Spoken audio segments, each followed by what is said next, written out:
तो पहले मुजफ्फरपुर, फिर देवरिया और अब हरदोई, एक के बाद एक फैलता जा रहा है। पिछले लगभग हम जो एक हफ्ते से बात कर रहे हैं हम लोग लगातार, जिस तरीके से बालिका गृह या फिर शेल्टर होम, वहाँ पे जो चीज़ें हो रही है, जिस तरीके से लड़कियों के खिलाफ बलात्कार के मामले सामने आ रहे हैं, तो अभी तक तो मुजफ्फरपुर में आग लगी हुई थी। मुजफ्फरपुर का गुस्सा पटना पहुँचा, फिर दिल्ली पहुँचा, और उसके गुनहगारों को सज़ा देने की लगातार बात हो रही थी।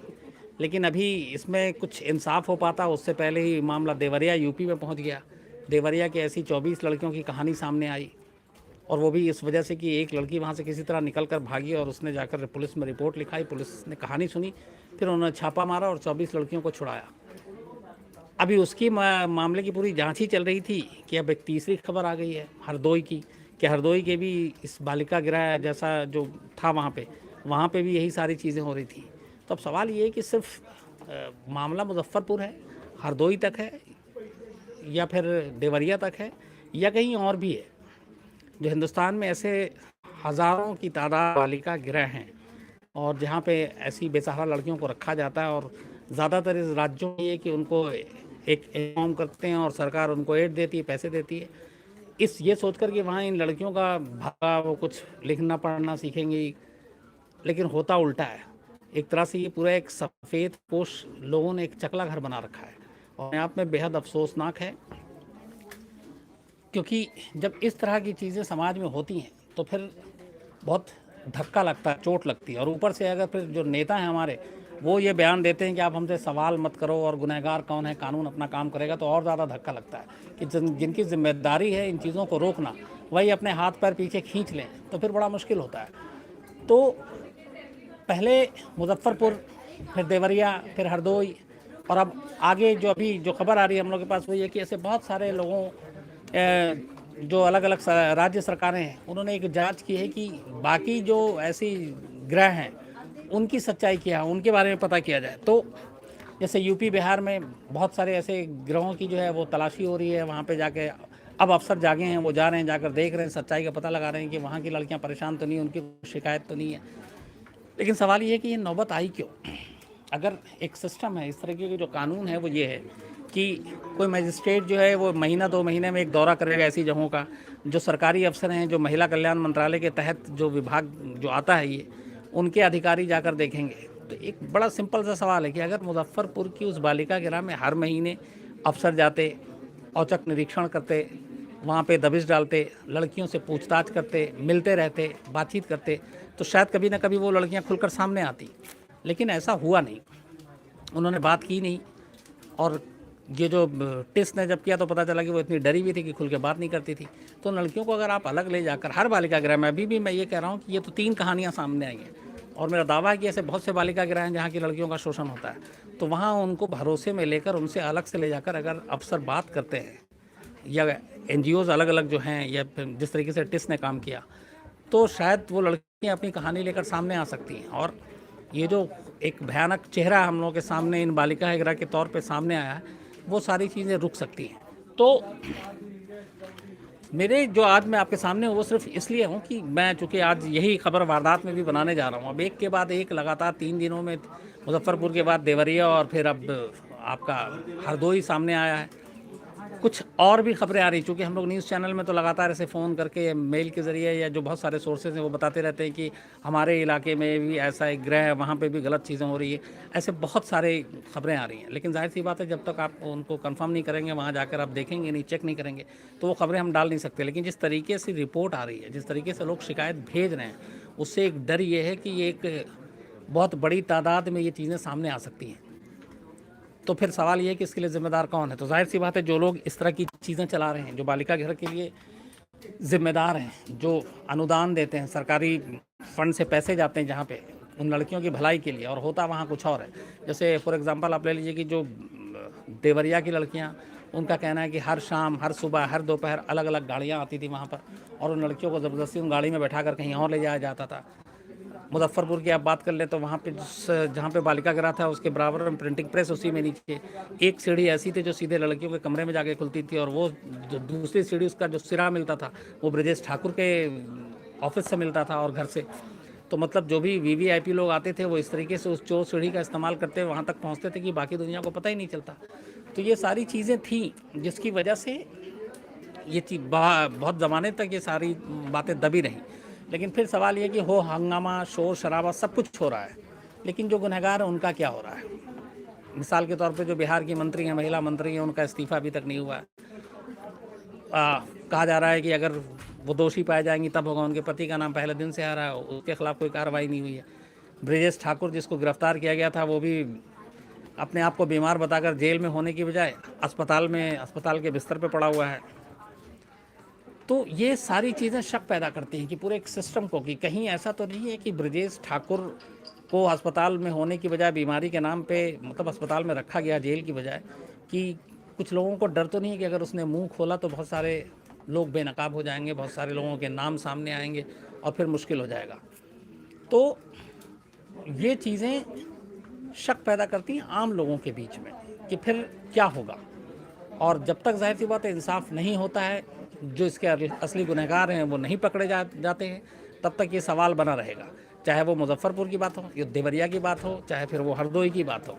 हालांकि देवरिया का मामला सामने आने के बाद यूपी सरकार ने बहुत सारे एक्शन लिए, डीएम को हटा दिया, 2-3 जो वो संचालक थे उनको गिरफ्तार भी किया। लेकिन अब फिर हरदोई का गया तो यहाँ पे भी कुछ ऐसी कार्रवाई होगी, कुछ सस्पेंड होंगे, कुछ गिरफ्तार होंगे। लेकिन क्या ये चीज़ें रुक जाएंगी या बाकी जगहों पे जो हो रहा है वहाँ पे सच्चाई सामने कैसे आएगी?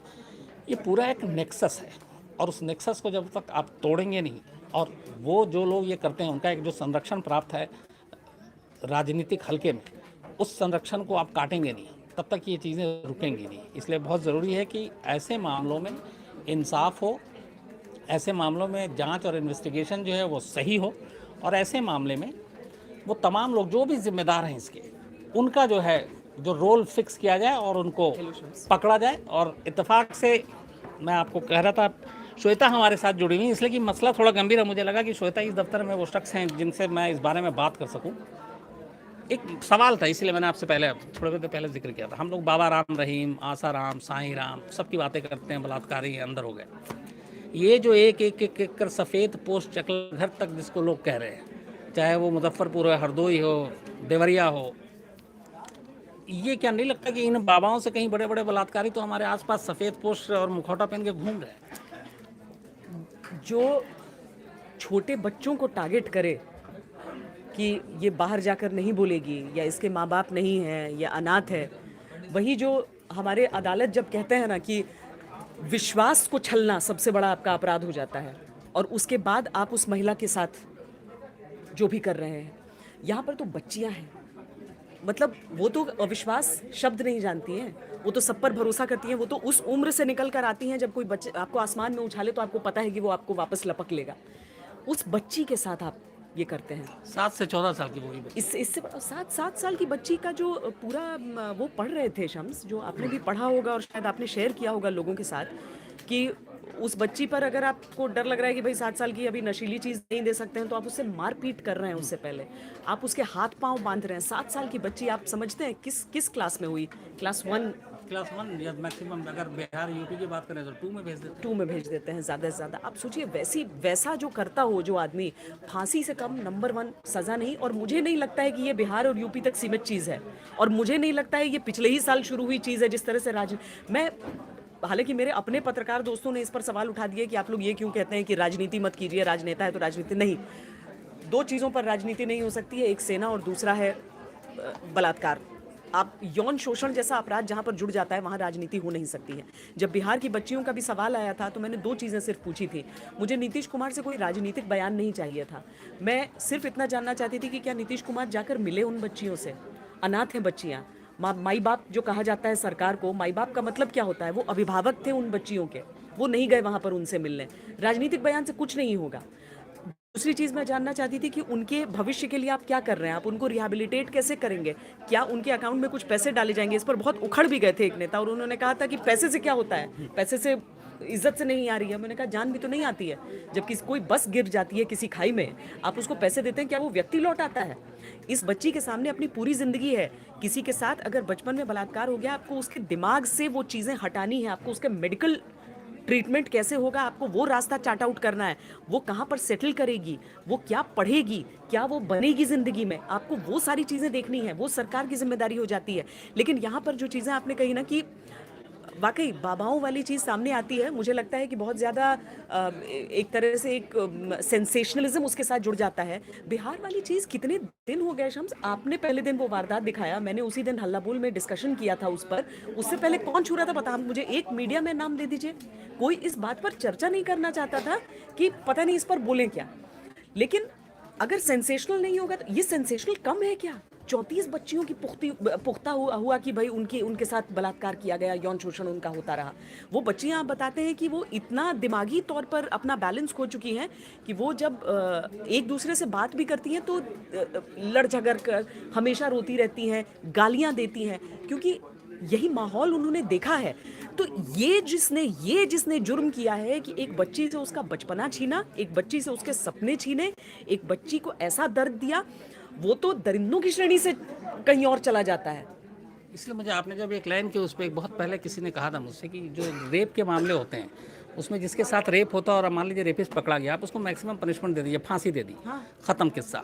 लेकिन जिसके साथ रेप होता है वो उस रेप होने के बाद से जब तक जिंदा रहती है, हर पल हर दिन वो उसी में किस्तों में जीती है और किस्तों में मरती है, क्योंकि वो उससे भुला ही नहीं भूलता। वो रिश्ता किसी पर यकीन नहीं कर सकती है।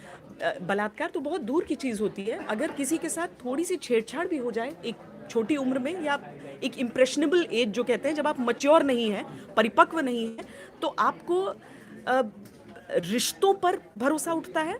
आप कोई व्यक्ति अगर आपको टच करने भी आता है तो आपको लगता है कि पता नहीं मैं कैसे इस आदमी को क्या कर दूं। आप में वो शक्ति नहीं है, शारीरिक शक्ति, मेरा बल नहीं है आपके पास कि आप उसको वो कर सकें जो आप करना चाहते हैं, आप उसकी जान ले सकें, आप उसको पीट सकें, आप उसको मार सकें। आप असहाय हैं उस समय।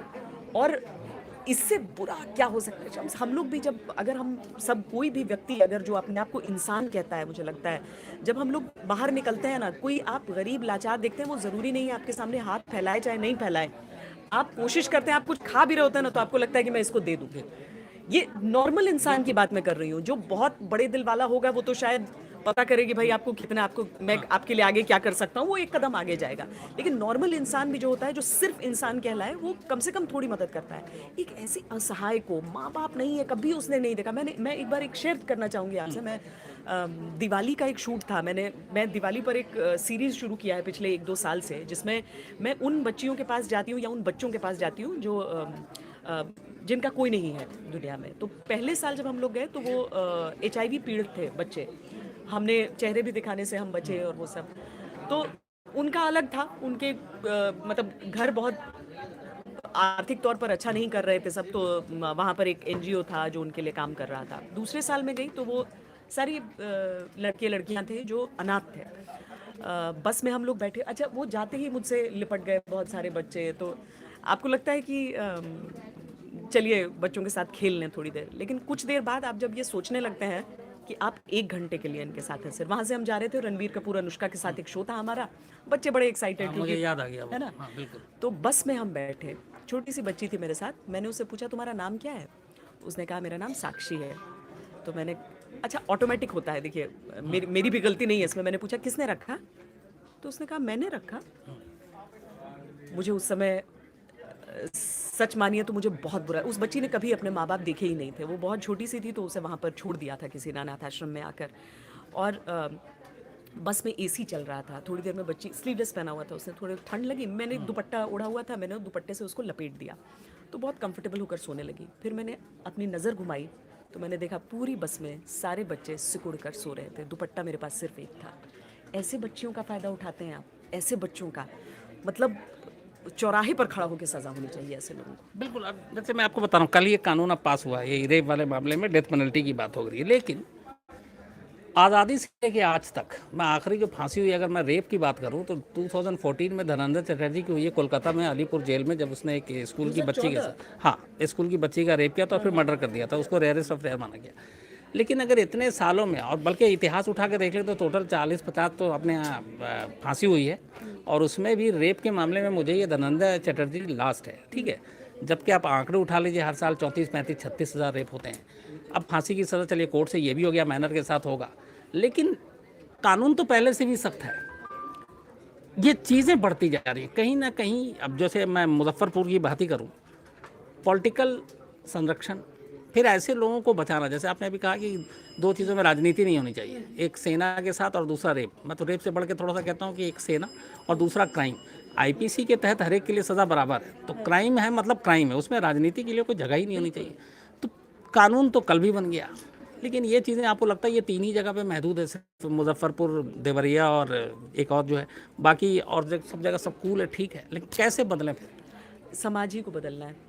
मैं तो जब निर्भया कांड हुआ था और लोग शीला दीक्षित के खिलाफ नारेबाजी कर रहे थे, मैं गुस्सा मुझे भी उस कांड पर उतना ही था। और सच कहूँ, मैं उस आंदोलन के लिए इंडिया गेट गई भी थी। उन दिनों मेरा गला ख़राब हुआ करता था, मैं एंकरिंग नहीं कर रही थी, तो मैंने अन्ना आंदोलन के लिए भी मैं गई थी, एक देखने के लिए कि कैसे क्यों आंदोलन, और निर्भया कांड क्योंकि मैं बिलीव कर रही थी उसमें। लेकिन जब मैंने देखा कि इसमें राजनीति भी बहुत ज़्यादा हो रही थी। देखिए, सरकारें नहीं बलात्कार करती हैं, समाज करता है। सरकारें भी हमारा हिस्सा हैं, हम बनाते हैं उस समाज, उस सरकार को। तो अल्टीमेटली घूम फिर कर जाता है। मुझे नरेंद्र मोदी की कही एक बात बहुत पसंद आई, चाहे इस पे आप गोदी कहिए चाहे जो कहिए, लेकिन लाल किले की प्राचीर से जाकर एक प्रधानमंत्री अगर ये कहता है कि अपने बेटों से भी पूछो कि वो कहाँ जा रहे हैं अपने, तो ये बहुत ज़्यादा ज़रूरी है। उससे उनको वोट घट रहे हैं या बढ़ रहे हैं ऐसा नहीं हो रहा है। जो प्रदेश का अगुवा है, देश का अगुवा है, जो भी ऐसे पदों पर बैठा हुआ है, उन सबको ये सिखाना ज़रूरी है कि अपने बेटों से भी पूछो, उनसे भी पूछो कहाँ जा रहे हैं वो, क्या कर रहे हैं वो। और सिर्फ हम लोग नहीं, अभी जब देवरिया वाला केस आया तो उसमें पता चला कि जो आसपास के लोग थे वो भी बता रहे थे कि ऐसा हमें तो मालूम था। अरे तो किया क्या आपने? सबसे बड़ी बात यह है कि हम लोग आंख बंद करके बैठे रहते हैं, उसके बाद हर चीज़ सरकार पे छोड़ देते हैं। जैसे आपने अभी कहा कि सरकारें बलात्कार नहीं करती, मैं इसी से एक कदम आगे मिला दूं कि पुलिस की भी ये औकात नहीं है कि वो हर बलात्कार को रोक सके। उसकी सिंपल सी एक वजह है कि 98%, 97 से 98% बलात्कार चार दीवारी के अंदर होता है, और 98-99% बलात्कार करने वाले अपने जानने वाले होते हैं।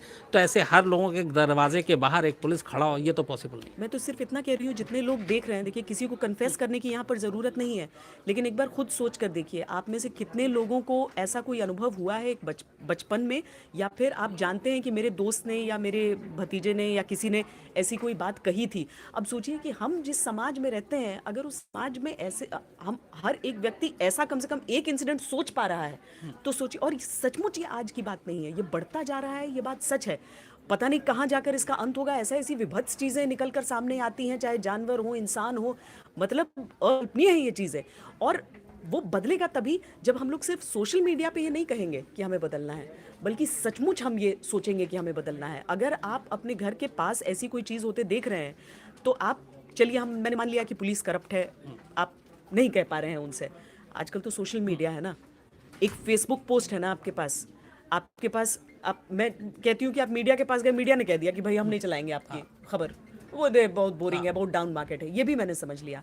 लेकिन सोशल मीडिया तो सबसे बड़ा टूल है, सबसे बड़ा हथियार है। लेकिन इसके लिए हम सबको एक योद्धा बनना पड़ेगा अपने यहाँ से निकल। हर चीज़ पे पुलिस और सरकार पे उंगली उठा के काम नहीं चलेगा, नहीं चल सकता है, नहीं चल सकता है, वो करना ही होगा। आप सोचिए, अब सिर्फ इतना सा सोचिए कि अगर आपके घर के आसपास है कोई ऐसा बालिका गृह या कहीं पर बच्चों, सिर्फ लड़कियां नहीं, मैं ये भी बता दूं आपको कि इस तरह की जांच भी चल रही है कि जो लड़कों का जो बाल गृह था, वहां पर भी इस तरह की चीजें चल रही हैं। सिर्फ लड़कियां नहीं टारगेट होती हैं, अनाथ है, बेसहारा है, तो यहाँ पर भेड़ियों की कमी नहीं है। लेकिन अगर उनसे बचाना है, पता है, एक को भी अगर हम बचा पाए ना अपने जीवन काल में, तो सोचिए कि इतनी बड़ी आबादी में हम कितने सक्सेसफुल हो सकते हैं। और अपने मन में नहीं आने देना है, अपने बच्चों को, अपने रिश्तेदारों को, सबको सिखा कर रखें।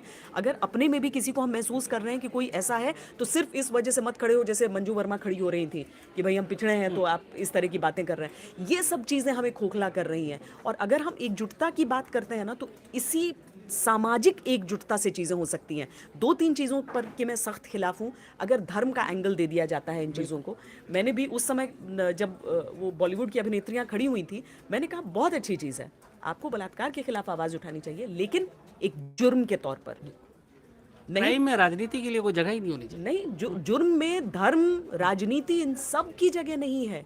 और यहीं से शुरू होता है फिर उसका खराब होना। फिर लगता है अच्छा उसका मुसलमान का हुआ ना, ठीक है, अच्छा हो जाता है उसकी मोमबत्ती है और मेरी मोमबत्ती है। हाँ, यही होता है। तो उससे तो कभी नहीं हो सकता है। तो वो जो कर रहे हैं उन लोगों का तो सामाजिक बहिष्कार कीजिए भाई, जो इसको स्पिन देने की कोशिश करे, चाहे वो राजनेता हो, चाहे वो अभिनेता हो, चाहे वो पत्रकार ही क्यों ना हो। आपको बात अच्छी नहीं लग रही है तो हटाइए उसको, उस व्यक्ति को ध्यान देने की जरूरत नहीं है, लेकिन अपनी सामाजिक रिस्पॉन्सिबिलिटी को समझिए, तभी ये चीजें बदल सकती है, नहीं तो कभी कुछ नहीं बदलेगा। ऐसे ही बलात्कार होते रहेंगे, 34 है, कल 74 हो जाएंगे, लेकिन होता रहेगा। बिल्कुल, तो कुल मिला के यही है कि आप अगर सच में चाहते हैं कि ये चीज़ें ना हो, तो उसका बड़ा आसान तरीका है कि आप अगर अपने आसपास सिर्फ नज़र रखें, आपके भी मोहल्ले में, आपके कस्बे में, शहर में ऐसे बालिका गिरा या फिर बालक गिरा, तमाम चीज़ें होंगी, वहाँ कुछ गलत हो रहा है, आप फ़ौरन उसके ऊपर आवाज़ उठाएं। अगर नहीं उठाते हैं फिर आपको मुजफ्फरपुर, देवरिया और हरदोई जैसे कांड पे आवाज़ उठाने का हक भी नहीं है। तो अगर आप जागरूक होंगे तो जाहिर सी बात ये चीज़ें होंगी नहीं।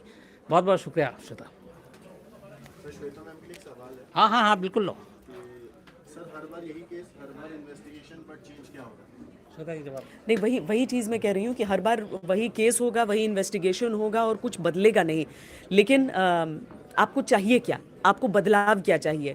मैंने जैसा कहा आपसे, मुझे बदलाव ये चाहिए कि अगर समाज का एक व्यक्ति भी हम अपने जीवन काल में बदल पाएँ, हम अपने जीवन काल में एक किसी को बचा पाएँ, कि आपको आज से 5 साल बाद आपसे कोई पूछे कि तुम्हारी ज़िंदगी की सबसे बड़ी उपलब्धि क्या है, तो वो नौकरी में एक मोटी तनख्वाह न हो, वो उपलब्धि हो कि आपने किसी के लिए कुछ किया है, वो व्यक्ति आपका नाम लेता है, ये ज़रूरी है। उसका ढिंढोरा पीटने की ज़रूरत नहीं है, ढिंढोरा पीटने वाले कभी दूसरे के लिए काम नहीं करते हैं। लेकिन अगर आप मन में ये ठान लेंगे ना, देखिए इस तरह के इंसिडेंट से अच्छा ये निकलेगा कि 5 लोग उस बुराई से दूरी अपनी बनाना चाहेंगे। अगर समाज बदलेगा वही उससे निकलेगा, नहीं तो ऐसी तो पता नहीं क्या क्या क्या कैसी कैसी विक्षिप्त लोग हैं, ऐसे ऐसे ख्याल वाले लोग हैं, आप दिमाग में नहीं आएगा जब तक आप अखबार में छपा हुआ पढ़ेंगे या टीवी पे सुर्खियां देखेंगे, तब आपको पता चलेगा कि ऐसा भी होता है, ऐसे भी लोग हैं, इनसे भी ऐसे हो सकता है, तब तो आपको वो पता चलता है। इसीलिए क्राइम तो अपनी जगह रहेगा, लेकिन आप अगर आपके समाज का परसेंटेज कितना सड़ता जा रहा है उसको आप रिट्रीव करते जा रहे हैं, बचाते जा रहे हैं, यही एक उपलब्धि हो सकती है इस तरह के इंसिडेंट से। Thank you Shweta.